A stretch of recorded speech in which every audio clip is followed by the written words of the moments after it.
Bonsoir, Ségolène. Merci, Ségolène. Avant qu'on démarre, Ségolène explique la Journée internationale des droits des femmes. Deux nouvelles. Deux nouvelles. J'ai vu que François Hollande avait peut-être l'intention de se représenter en 2027. C'est C'est la première réaction, tout le monde rigole. Oui, j'ai vu ça. c'est pour ça qu'il faut parler de la Journée internationale des femmes.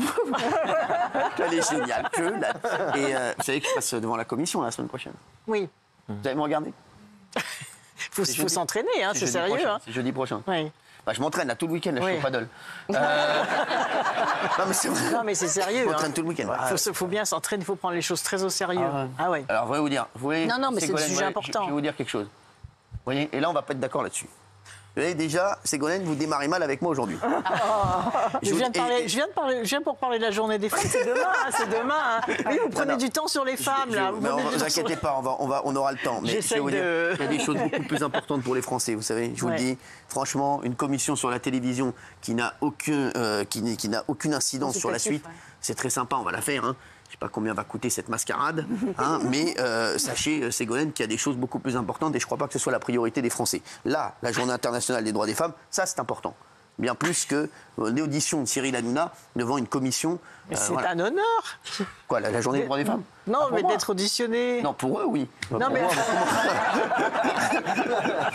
il faut prendre les choses du bon côté. Bien sûr, vous savez, très bien, tu sais.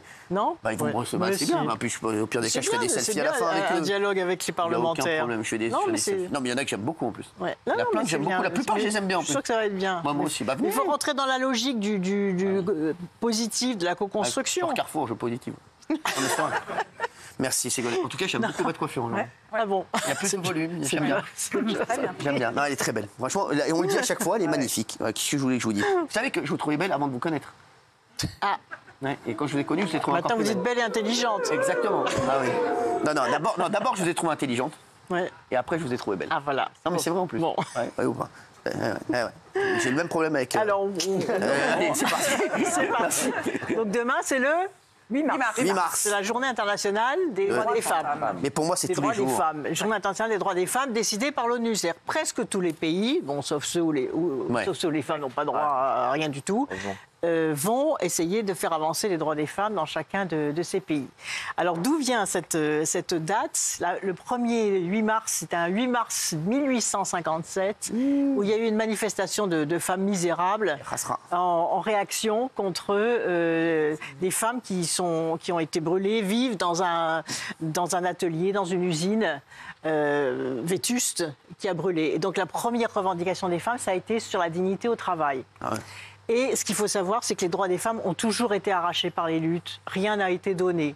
Alors, dans la masse d'informations qu'il y avait, j'ai choisi de vous dire, de regarder sur la France, comment et à quel moment les droits ont progressé. Parce que peut-être que pour les jeunes générations, où les choses semblent acquises, comme le principe d'égalité salariale, qui d'ailleurs n'est toujours pas fait, complètement réalisé, ça paraît facile. Mais non, vous allez voir que ça a été un long cheminement.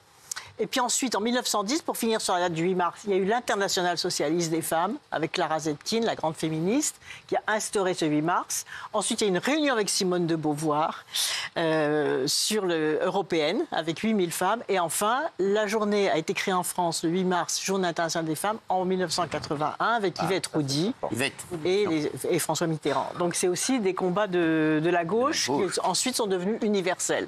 C'est ça qu'il faut bien comprendre.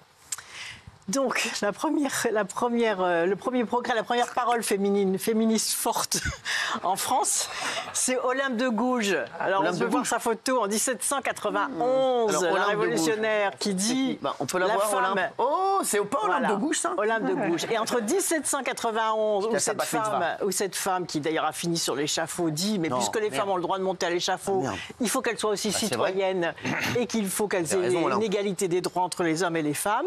Et elle a cette belle phrase dans celle qui écrit la Déclaration des droits du citoyen et de la citoyenne. Il faudra très longtemps pour que l'on comprenne que dans l'expression droit de l'homme, il y a aussi les droits de la femme. Et pendant très longtemps, ça a été le patriarcat que les droits de l'homme. Donc entre 1791 et 1900, En quelle année les femmes ont eu le droit de vote en France?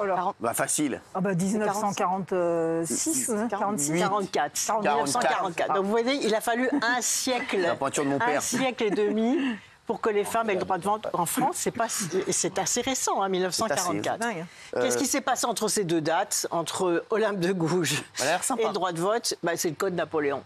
C'est le code civil de Napoléon qui a complètement écrabouillé les femmes. On avait tout juste le statut d'un animal domestique et encore. C'est un bâtard, lui. Avec le droit... Oui, c'est ça. Quasiment le droit de vie et de mort sur les femmes. Donc il a fallu du temps, puisque dans les assemblées délibératives, il n'y avait que des hommes. Donc il a fallu du temps pour que petit à petit la femme puisse reconquérir ses droits. Et regardez, donc on va voir la liste des dates. Alors j'en ai sélectionné quelques-unes.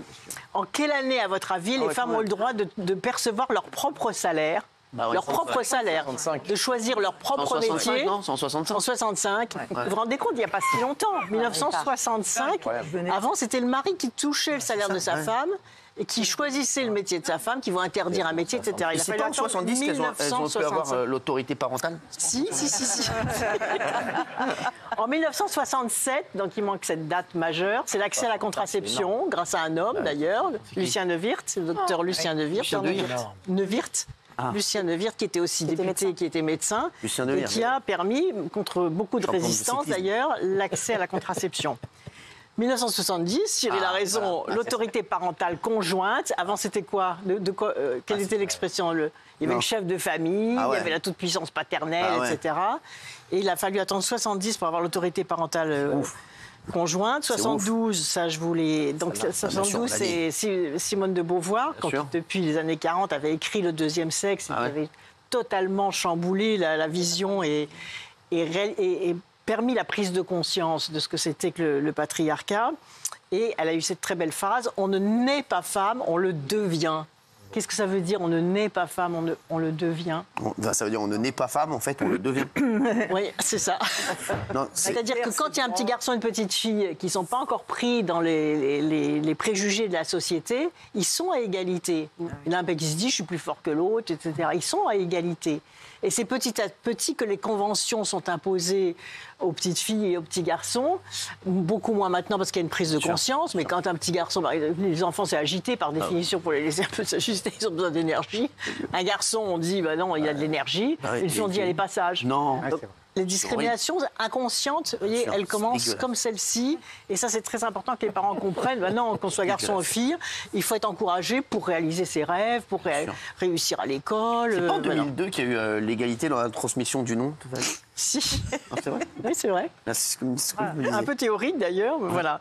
En 1975, il a fallu attendre 75 pour que le meurtre passionnel, le féminicide, finalement, qui était considéré par les tribunaux comme excusable, devienne un crime. Pas si longtemps, vous vous rendez compte? Tu te rends compte ou pas, en 75, c'était excusable? Tu te rends compte les bâtards? Incroyable. Donc c'est pour ça, vous voyez, ça a été très très lent. Ensuite, libre accès à l'IVG en 1975, bien sûr, grâce à la loi Simone Veil. 83, victoire Yannick Noir à Roland Garros. 1980 seulement, où le viol est reconnu comme crime.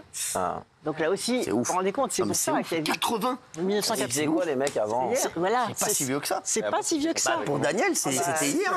Mais oui, c'est ça. C'est incroyable. C'est pour ça que c'est incroyable qu'il faut bien prendre conscience de ça, des pesanteurs et des difficultés justement d'accès à la libre parole des femmes. 2007, c'est pas une femme qui est première fois au deuxième tour des élections. Non, mais la première fois vous savez qui c'était? Avant ça, il y a le ministère des droits des femmes. Non, mais ça c'est important. C'est la première fois. Ségolène. Je me suis fait un petit plaisir. Ça me fait plaisir, je le dis moi. C'est vrai. Je le dis moi, Ségolène. C'est 2007. Surtout avec ce que j'ai entendu. Qui va garder les enfants, la bécassine, la gauche bécassine, y compris dans les journaux de gauche. Voilà, donc... Vous avez jamais appelé Ségolène Hollande? Non. Mais c'est vrai. J'avais gardé Royal. Moi, si je m'appelle Royal, je garde Royal. Oui. Le ministère des droits des femmes. On t'appelle Royal ou Normandie, comme à Deauville, c'est 2 hôtels.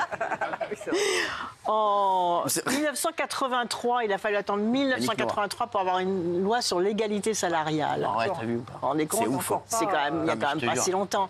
Et encore aujourd'hui, il faut savoir qu'il y a encore 20% d'inégalité salariale entre les hommes et les femmes. Je te jure, ça me trompe. Parce que c'est cumulé. c'est à la fois lent pour la promotion professionnelle. Et vous voyez, 80% des femmes, 80% des emplois précaires et des salaires précaires sont des femmes. Bah oui. Il y a 0 femme à la tête des entreprises du CAC 40. C'est vrai, j'ai vu ça. Et il y a 7 femmes sur 180 chefs d'État. C'est ouf. Donc l'idée, c'est de se dire... Bientôt 8. Je la chicote. Non, mais si c'était plus équilibré... Le monde irait mieux. J'adore la chicote. C'est tout ce qu'il faut se dire. Si c'était plus équilibré entre hommes et femmes, le monde tournerait mieux. Bien sûr. Le monde tournerait mieux et sans doute serait plus paisible. C'est pas en 2017 voilà. début du mouvement MeToo 2017, début du mouvement. Et en 2000, ça j'en suis très fière, c'est moi qui l'ai fait, l'accès à la pilule du lendemain. C'est vous qui l'avez fait. Pour les mineurs via les infirmières scolaires. C'est vous qui l'avez fait. Non, pour que les infirmières scolaires puissent donner aux lycéennes la pilule du lendemain, justement pour qu'il y ait moins d'interruptions volontaires de grossesse. Elle est chimiste aussi. Et donc... Voilà, donc si vous voulez, c'est intéressant de voir comme ça la progression lente et récente des choses, parce que d'autres droits restent à conquérir. Et si on veut faire la liste assez simple des 5 Il y a une autre liste, là des 5 droits des femmes, mais qui sont bien sûr à des niveaux variables en fonction des pays, en fonction si dans les pays pauvres, les femmes n'ont pas accès à l'éducation et à la santé, par exemple. Donc il y a aussi beaucoup d'inégalités entre les pays. Et pourtant, les revendications sont les mêmes, quel que soit le niveau de développement. 2 petites secondes. Juste, Ségolène, juste 2 petites secondes, parce que je dois rendre un truc à un pote. C'est un pote qui m'a... C'est toi qui m'avais prêté mon peigne. Merci. Merci. Merci.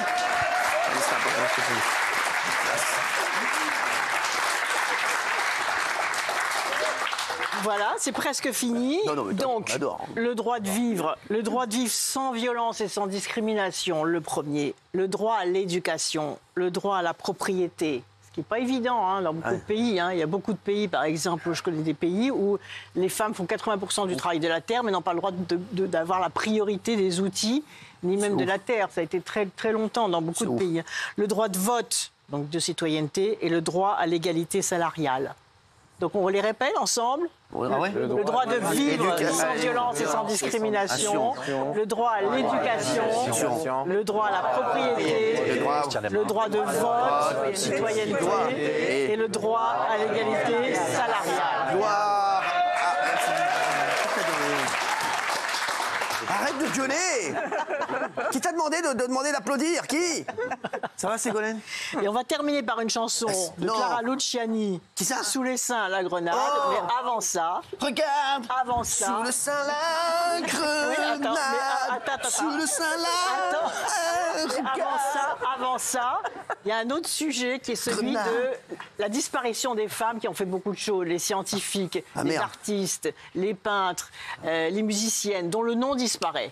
Alors j'en ai choisi une. C'est qui? Qui s'appelle Sophie Germain. Non, je la connais, j'étais dans son lycée. Voilà. Et qui est une mathématicienne de génie. Mais qui, en plus, était à l'époque où les femmes n'avaient pas le droit d'aller dans les grandes écoles, dans les écoles de mathématiques, etc. Donc, elle, regardez là. C'est elle qui a fait tous les calculs de la Tour Eiffel. Non, jure. Sans elle, la Tour Eiffel n'existerait pas. Ah ouais, c'est ouf, cette meuf. Cette femme a disparu des radars. Elle est où, là? Alors que sans elle, et moi, si j'étais maire de Paris, j'appellerais la Tour Eiffel, Tour Germain. Sophie Germain. Oh, fort. Attention, avant de terminer.